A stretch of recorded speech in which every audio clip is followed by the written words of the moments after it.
সবকিছু আমাদের কাছে আসে, প্রাণপণ চেষ্টা করে। ভাই আমাদের তো পালাবার পথ নাই, আমরা যেদিকে যাই ঝুলাবে, এটা হচ্ছে রিয়েলিটি ভাই। রাতের থেকেই আপনার ভোট কেন্দ্র দখল, রাতের থেকেই আপনার গোপন ভোট শুরু, দুই প্রার্থীদের মধ্যে তাদের মধ্যে সহিংসতা, হামলা, ভোট কেন্দ্রের উপর হামলা, এই তথ্য তো সারা রাত ধরে বেরোচ্ছে, সারা দিন ধরে বেরোচ্ছে। আর আপনার মানুষ কতটা অংশগ্রহণ করতে গিয়েছে, আপনাদের অফিসিয়াল তো সংখ্যা সকালবেলা সামান্য একটু ছিল, তারপর তারা বাড়াচ্ছে দিনের। তবে ভোট কেন্দ্রে দেখা যায় মাঝে মধ্যে একটু কিছু লোক আছে, কিছু কেন্দ্রে লোক আছে, বা তাছাড়া লোকজন নাই। তারপর আপনার অনেকেই যারা ভোট দিতে যাচ্ছে গিয়ে দেখছে যে তাদের ভোট অলরেডি দেওয়াই হয়ে গেছে। সো এটা তো কোনো নির্বাচনই হয়, এটা নির্বাচন যেখানে অর্ধেক দল বাদ দেওয়া হয় গায়ের জোরে, সেটা কিভাবে নির্বাচন হয়? আওয়ামী লীগ ঐক্যবদ্ধ আছে, আওয়ামী লীগ নির্যাতিত এখন, তো এইখানে তো আপনার ভাঙন হওয়ার প্রশ্নই উঠে না। কারণ আমাদের হাজার হাজার, গত কয়েক সপ্তাহের মধ্যেই আমাদের 20,000-এর উপর গ্রেফতার হয়েছে। গত 1.5 বছরে আমাদের হাজার হাজার নেতারা, কর্মীরা জেলে আছে এখনো কোনো বিচার ছাড়া। আর বাকিদের তো দেশ ছেড়ে, অনেকের হাজার হাজারের দেশ ছেড়ে ভেগে যেতে হয়েছে, কারণ তাদের বাড়ি ঘর পুড়িয়ে দেওয়া হয়েছে। আমার যে নিজের বাড়ি, আমার বাবার বানানো বাড়ি, সেই 40 বছর পুরানো বাড়ি, ওই বাড়ি পুড়িয়ে দেওয়া হয়েছে। তো এখন তো বাংলাদেশে কোনো গণতান্ত্রিক পরিস্থিতিই নাই। তো সেখানে রাজনৈতিক দলের কি হবে এটা এখন চিন্তা করে কোনো লাভ নেই, এটা ভবিষ্যতেই দেখা যাবে। আওয়ামী লীগ হচ্ছে স্বাধীনতার দল আর দেশের সব থেকে পুরানো দল। আওয়ামী লীগ মুছে যাবে না, আওয়ামী লীগ ফেরার প্রশ্ন না, আওয়ামী লীগ দেশে আছে। এই দেখেন, এই নির্বাচনে দেশের অর্ধেকের বেশি মানুষ কিন্তু ভোট দেন, তারা বেশিরভাগ আওয়ামী লীগের সমর্থক। তো আওয়ামী লীগ দেশে আছে। এখন আমাদের নেতাদের উপর যে নির্যাতন হচ্ছে, যেটা আপনি বললেন, তাদেরকে তো দেশে ফিরলে গ্রেফতার করা হবে, জেলে নেওয়া হবে, হত্যা করা হবে। গত 1.5 বছরে 500-র উপর আমাদের নেতাকর্মী হত্যা করা হয়েছে। তাদের মধ্যে প্রায় 35 জনের মতন পুলিশের কারাগারেই হত্যা করা হয়েছে। তো এখন তো সেই পরিস্থিতিই নাই। আপনি যদি একটা গণতন্ত্রের কথা বলেন, সব থেকে বড় দল, যেটা সব থেকে পুরানো দল, তাদেরকে যদি আপনি গায়ের জোরে এভাবে নির্যাতন করে ব্যান করে রাখেন, তো তারা ফিরবে কিভাবে? আওয়ামী লীগ যদি ক্ষমা চায় তাহলে তারা ছাড় দিয়ে দেবে, নির্বাচন তো করে ফেলেছে। আমরা বারবার বলেছি এখানে, আমার মা নিজে ব্যক্তিগতভাবে জুলাই 24 সালেই যারা নিহত হয়েছে তাদের পরিবারদের সাথে দেখা করেছেন, তাদেরকে ওয়াদা করেছেন বিচার হবে।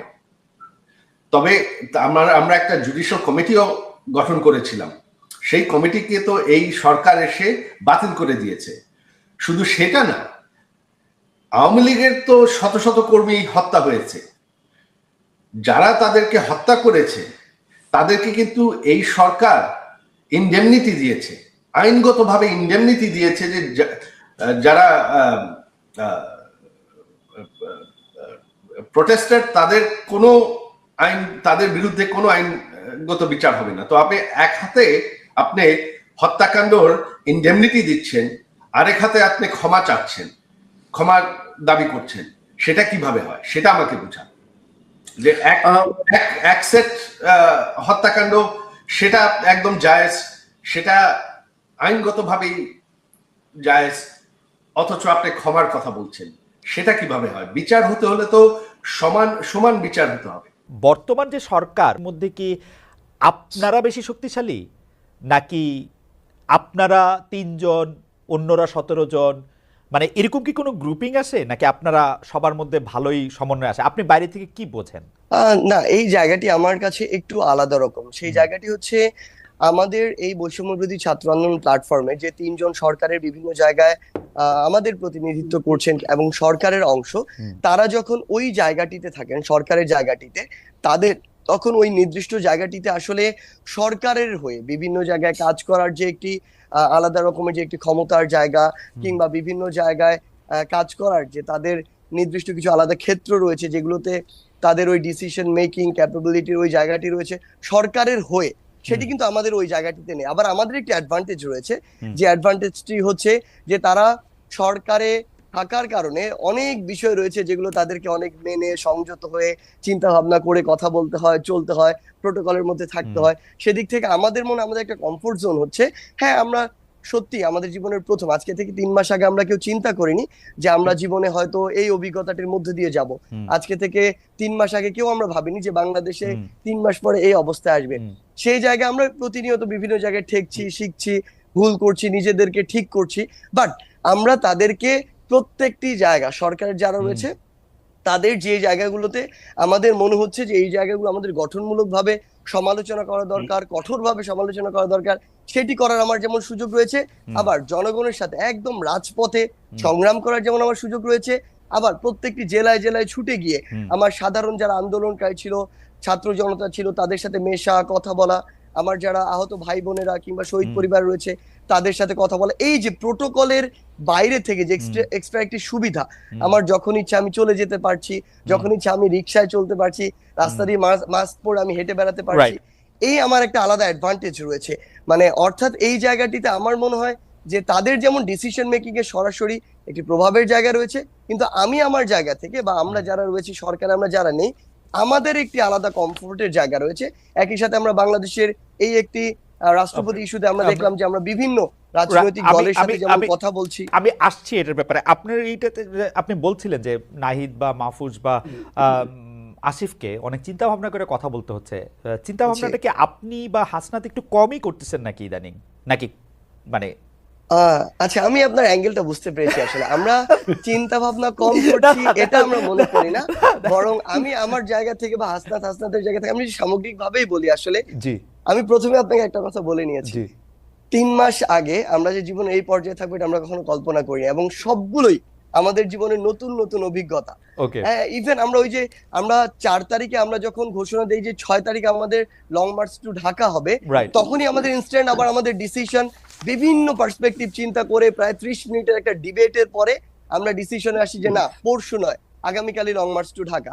সো এরকম বিভিন্ন জায়গায় আমরা বিভিন্ন সময় আসলে যেটা হয়েছে যে প্রথম অভিজ্ঞতার মধ্যে দিয়ে যখন গিয়েছি তখন সেই জায়গাগুলোতে ঠেকেছি, বাট আমাদের যখন আবার সামগ্রিক একটি আলোচনার মধ্যে দিয়ে মনে হয়েছে যে না, এই জায়গা আমাদের এইভাবে কাজ করা দরকার। সত্যি কথা বলতে আমাদের বিবেককে আমরা কোন একটা নির্দিষ্ট জায়গায় একদম কনক্রিট করে রাখি না এবং রাখতেও চাই না। আমরা মনে করি যে কেউ যদি আমাদেরকে এমন কোন একটা পরামর্শ দেয় বা আমাদের নতুন একটা ইনসাইট দেয় যেটা আমাদের মনে গ্রেটার পার্সপেক্টিভে বেটার, তখন আমরা ওটা গ্রহণ করার যে মানসিকতা সেটি রাখি। সেক্ষেত্রে কিছু ভুল হচ্ছে, কিন্তু সবসময় সংশোধন করার চেষ্টা আছে। কেউ কেউ আমাকে বলেন যে আপনারাও যে জায়গার থেকে আপনি এসছেন, ছাত্রলীগের যে রাজনীতির কথা আপনি বলছিলেন, যে অত্যাচার নিপীড়নের কথা বলছিলেন, সেই অত্যাচার নিপীড়নের আমরা সরাসরি সাক্ষী। আপনাকে আর এটি মানে ব্যাখ্যা করে না বললেও চলবে, আপনি নিশ্চয়ই জানেন। কিন্তু আপনারাও কি এখন ছাত্রলীগের সেই জায়গাটাই দখল করেছেন কিনা? আপনারাই কি এখন একটা শোডাউন ভিত্তিক একটা জায়গায় আপনারা নিজেদেরকে দেখতে চান কিনা? সেই জন্য যত রকম মানে আপনাকে দেখা যায়, আপনি বা হাসনাত বা নাহিদ বা মাহফুজ এত চমৎকার করে কথা বলেন, কিন্তু অন্য সময় দেখা যায় যে আপনারা প্রায় একে হুমকি দিচ্ছেন, তাকে ধমকি দিচ্ছেন, তাকে বলছেন যে এখান থেকে বাদ করে দিবেন, এটা করে দিবেন। এরকম কেন? মানে এই শোডাউনের একটা প্রক্রিয়া কিন্তু আপনারা চালু রেখেছেন, মানে এটা কেন?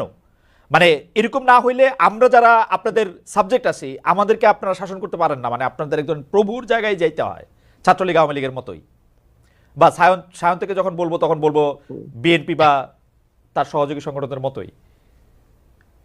দেখুন, এই জায়গায় একটি কথা বলি, সেটি হচ্ছে যে আমরা আসলে 5ই অগস্টের অভ্যুত্থান পরবর্তী সময় একদম লম্বা একটা সময় ধরে ইভেন আজকের দিন পর্যন্ত আমাদের বিভিন্ন দিক থেকে আমাদের চক্রান্তের গন্ধ আসে, বিভিন্ন দিক থেকে বিভিন্ন নাশকতার বিভিন্ন রকমের যে প্ল্যান সেগুলো আমাদের সামনে বিভিন্ন ভাবে আসে।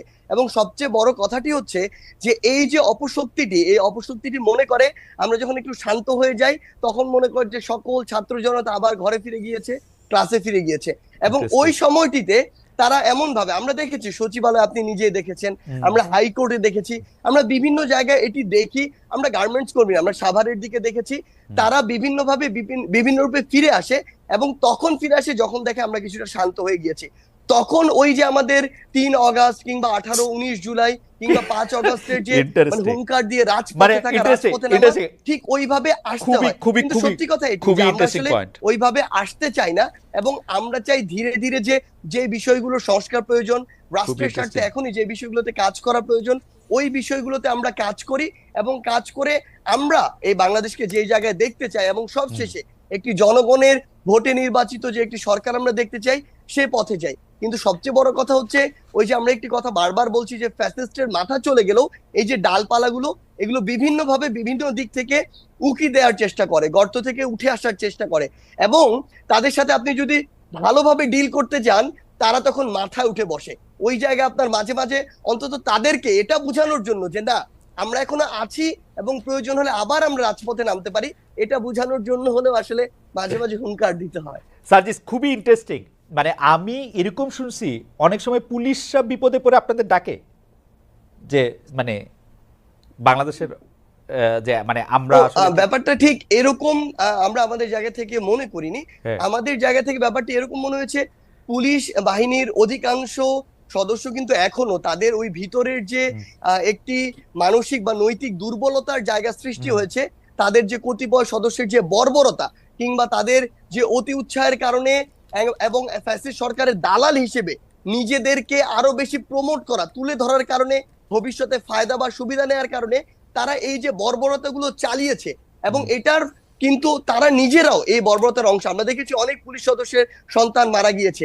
সেই জায়গা থেকে আসলে তাদের ওই যে নৈতিক যে একটি দুর্বলতা তৈরি হয়েছে মানসিকভাবে, ওই জায়গাটিতে তারা স্ট্রংলি যে কোনো একটি অবস্থা যেভাবে ফেস করার কথা, ওইভাবে তারা অনেক সাহায্য চায়, আমি বলবো না, কিছু কিছু ক্ষেত্রে অথবা অনেক ক্ষেত্রে ওইগুলো ওইভাবে তারা ফেস করতে পারে না। পুলিশ আপনাদের সাহায্য চায়, যেটি হয় আসলে পুলিশ যে আপনাদের তাদের ক্ষেত্রে থেকে তখন যে জিনিসটি হয় যে আমরা যদি ওখানে কোনো একটি স্টুডেন্টদের অংশ থাকে, তাদের সাথে আমরা কথা বলার চেষ্টা করি, কিংবা আমাদের সরকার, অন্তর্বর্তীকালীন সরকার যে আমাদের 2 জন উপদেষ্টা এবং একজন আমাদের বিশেষ সহকারী রয়েছেন, তারা তাদের জায়গা থেকে কথা বলার চেষ্টা করে, নাগরিক সমাজের সাথে হোক কিংবা শিক্ষার্থীদের সাথে হোক। কিন্তু আমার যেটি মনে হয় যে আসলে এই মুহূর্তে পুলিশের যতটুকু আসলে তাদের জায়গায় স্ট্রং পজিশন দেখানোর কথা, ওটি আমরা এখন পর্যন্ত দেখতে পাচ্ছি। অ্যাবসলিউটলি, এবং অ্যাবসলিউটলি মানে আমি আসলে পুরনো কথা বলতে হয়, সায়ন্তের হয়তো কিছু মনে থাকবে, আমি 2014-15 সালে অসংখ্যবার এরকম ছাত্রলীগের নিয়ে প্রোগ্রাম করেছি। ছাত্রলীগ তুই চাস কি, বা ছাত্রলীগের ব্যাপারটা কি, তাদেরকে যখন জানতে চেয়েছি যে তারা কেন পুলিশের কাজ সেটি করতে চাইছে, প্রায় একই উত্তর দিয়েছে সার্জিস আলম। আমার মানে পুলিশ পারছে না বা পুলিশ হচ্ছে না, যাচ্ছে না। একটা জিনিস আপনাকে, তাহলে আমি আপনাকে একটা জিনিস, আমি আবার আসবো আপনার কাছে সার্জিস। বিস্তর পার্থক্য আছে। না, পার্থক্যটা আমি শুনবো, পার্থক্যটা আমি শুনবো। আমি দ্বিমত প্রকাশ করি। না, ঠিক আছে। 2014 সালের যে কথা আপনি বলছেন, আচ্ছা, আওয়ামী লীগ তখন তার সুসময়ের সর্বোচ্চ মাত্রায়। এই টাইমে আওয়ামী লীগের এই যে লেজুর ভিত্তিক ছাত্র সংগঠন, ছাত্রলোক যদি এই এক্সকিউজ দেয় যে পুলিশ নৈতিকভাবে দুর্বল, মানসিকভাবে দুর্বল, পুলিশ রাস্তায় কাজ করতে পারছে না, এটি কোনোদিনও গ্রহণযোগ্য নয়। কিন্তু আপনি যদি অভ্যুত্থান পরবর্তী একটি সিচুয়েশন দেখেন, এই জায়গা একদম এটার একদম দৃশ্যমান একটি উদাহরণ রয়েছে। তাই দুই জায়গার সিনারিও বিস্তর একটি পার্থক্য রয়েছে এই জায়গায়।